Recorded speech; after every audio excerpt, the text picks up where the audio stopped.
Your teeth should have been neat before she met you. As a young lady, you shouldn't be using terrible odor before he met you.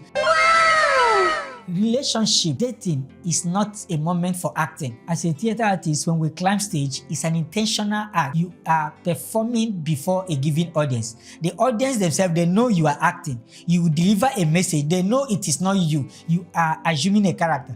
But in relationship, it is not a time for acting. It's a time to discover the you they saw. It is a time to confirm what they saw.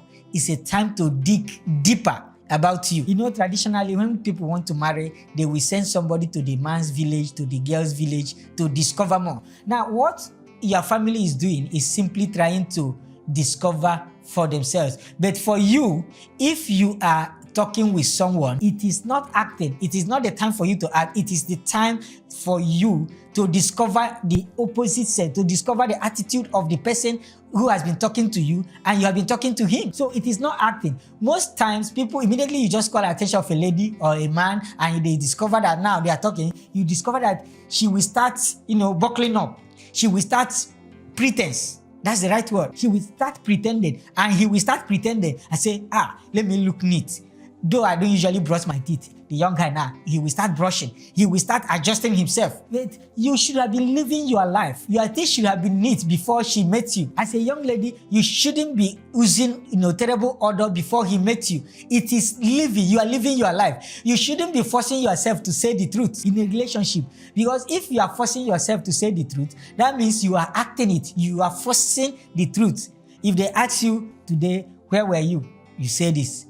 Another day, you are telling stories, you make reference to, that Sunday I asked you, where were you? You now say another thing. So you are now trying to act as if you say the truth. Now, by the time we join the things you say together, it doesn't measure up. So it is not a time for acting. It is the time to discover the truth in you. So don't start now to pretend, to act a very pious brother. There's a tendency that you start acting because you want the lady to get your attention. Even in our fellowship, you start behaving well. You start praying louder. You start, putting on tie all the time so that the lady will take you. Immediately you do this acting now, you meet the sister, she will agree. That is acting. After some time, the you in you will pop up. It's even better that the lady meets you the way you are and complain about the way you are. You begin to adjust yourself than for you to force yourself. Acting there is forcing yourself into what you are not. After some time, you are like a man with a hand raised up. After some time, you feel so much pain and the hand will start dropping. So the hand that was straightened this way will now be this way. You say, I'm still up. My hands are still up. Before you know it, you are down. So relationship is not acting. It is about discovery. It's about living your life.